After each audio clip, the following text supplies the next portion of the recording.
Thousands of Americans are waking up and discovering that a job they thought they could rely on for retirement is about to get wiped out by AI. And this isn't just anecdotal. Thousands of people are being affected right now. And I'm going to talk today about a whole category, a whole industry that until now has never had to unionize because it was the most stable work in the world. And it's now under direct threat from AI. And it really forecasts something very, very important that's about to change in the American labor market and something we all need to be paying attention to.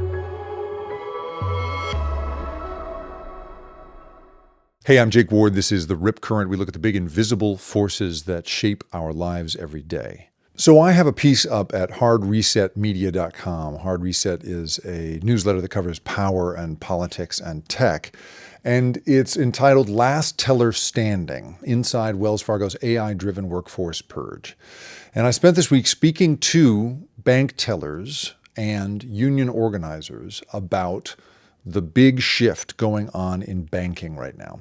If you wanted a good job in America, one that could really lead to retirement and promised stability, just the classic kind of stable, boring, good job, it was being a banker, a bank teller, a senior banker, bank manager, these things working at your local branch.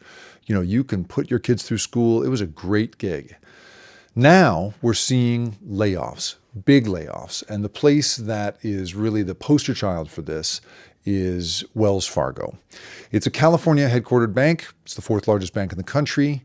And its CEO and president, a guy named Charles Scharf, was up on stage at an investor conference in December in New York City. And he basically told the crowd that he was prepared to share something that other bank leaders are, quote, afraid to say. And that is that the bank is going to lay people off, lots of people, and not as a temporary measure, but as a permanent change to how the bank does business.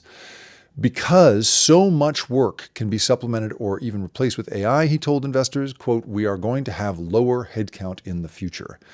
How much lower? Well, Charles Scharf's claim to fame, this is a guy who ran Bank of New York and Visa before he came to Wells Fargo. His claim to fame is that when he arrived at Wells Fargo in 2019, he began laying people off to the tune of about 65,000 jobs. He reduced the bank's employees from 275,000 down to 210,000 people. This is what he told investors on stage. So that's about, and that includes about 5,600 workers laid off this year. And he, meanwhile, has been able to boast that the bank's profits are growing. Wells Fargo, as you may recall, back in 2016 was the subject of a huge scandal when it was discovered that bank employees were basically inventing fake accounts to meet sales quotas set on them by the company. And that scandal led the federal government to put a big asset cap on the bank. Basically, you're not allowed as a bank to hold more than a certain amount of money when the feds put an asset cap on you. And in this case, I think it was something like it's like $1.5 trillion or something. It was a big amount of money, but still a cap that for a bank makes a big, big difference. So that cap has now been lifted. It was lifted this past summer. And that means that suddenly it is free to pull in more money and invest more money and make more money.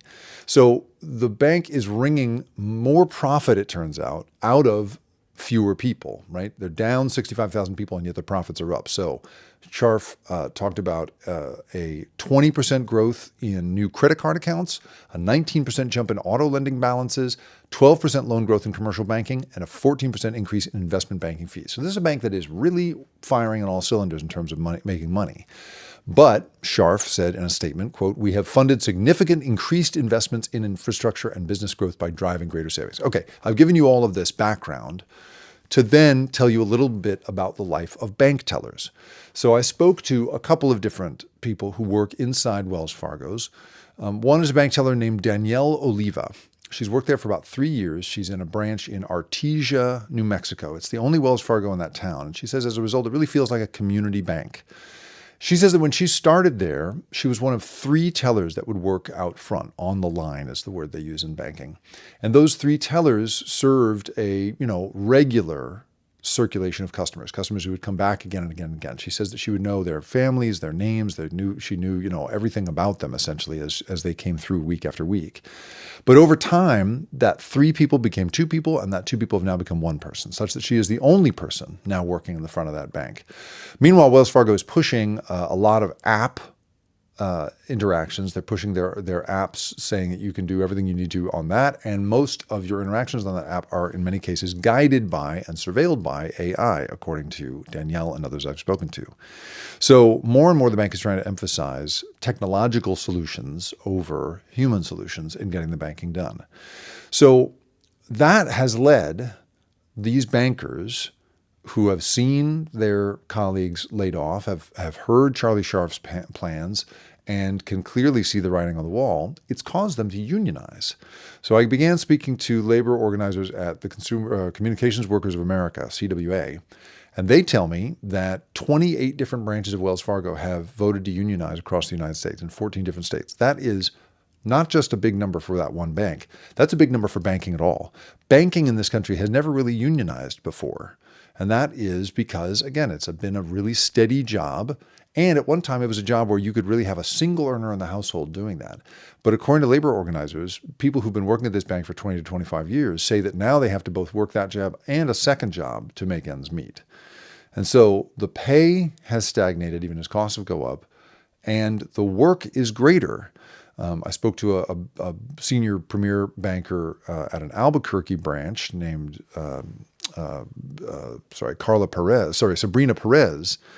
And she says that it's very similar in her branch, that the lines are longer, that there's a sort of sleight of hand going on where the wait time is greater, the pressure on the tellers is greater.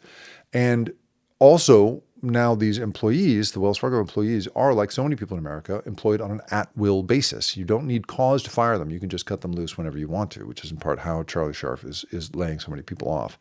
And the work, she says, is being automated such that it is doubling or tripling up. The work is not being removed. It's just being piled on a smaller number of people. So that's causing these folks to all vote to unionize. And the communications workers are taking them in as siblings, as labor siblings, and they're all getting into the bargaining process, trying to change the at-will arrangement, trying to make changes to how their relationship with their employer at Wells Fargo works.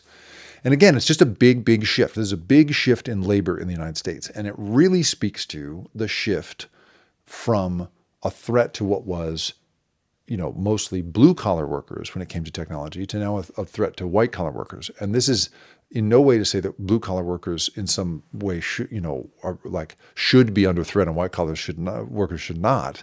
That is not the case. But the contract with white-collar workers, at least in something like a bank, for so long had been, you won't need a union because we as your employer don't expose you to hazardous materials. You don't, lose a finger on the line, right? That kind of stuff was the purview of blue-collar jobs, and that's why, in theory, you needed unions. Well, now, white-collar workers are discovering, well, it doesn't matter that my body's not in threat. My job's under threat, and so I need to get involved in the union. So labor organizing is really coming for this, is growing in this white-collar sector that in a way that I think really forecasts something about all kinds of sectors that are beginning to think about unionizing as they come under threat from AI. And one just sort of final postscript here that I think is really important to point out is there's a very smart fellow at the Brookings Institute named Molly Kinder who pointed out in a conversation I had with her that the greatest threat of AI right now to jobs really falls on women without a college degree. That jobs that traditionally have been available to women without a college degree that could lead to a good middle-class existence and then retirement, clerical, admin, bookkeeping, these sorts of gigs, are being wiped out by AI. And when I spoke to these bank tellers, they pointed out again and again that the vast majority of branch managers at a bank like Wells Fargo are women. It is absolutely dominated by women in terms of branch leadership. Retail finance is a very female job, and it doesn't require a college degree. It's been historically a path to a stable retirement-ready career for people who don't have a college degree, and it is also, retail finance, heavily represented by underserved communities, by minority communities. And so that this push toward automation is going to really fall very heavily on non-college educated women and people from Black and brown communities. And so, and meanwhile, as one of the bank tellers pointed out to me, the money saved is going to basically accrue up to a largely white and male leadership at the top of these organizations. So it is really a very powerful and important forecast of something important to come. You can read the whole thing at hardresetmedia.com.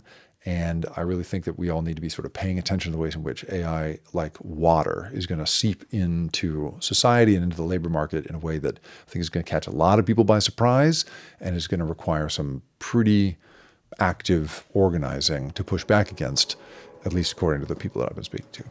The Rip Current is produced and created by me, Jacob Ward. And if you liked this show and you want more content like this, go to theripcurrent.com, where I publish a weekly newsletter that covers these same sorts of stories of the big invisible forces that have us all in their grip.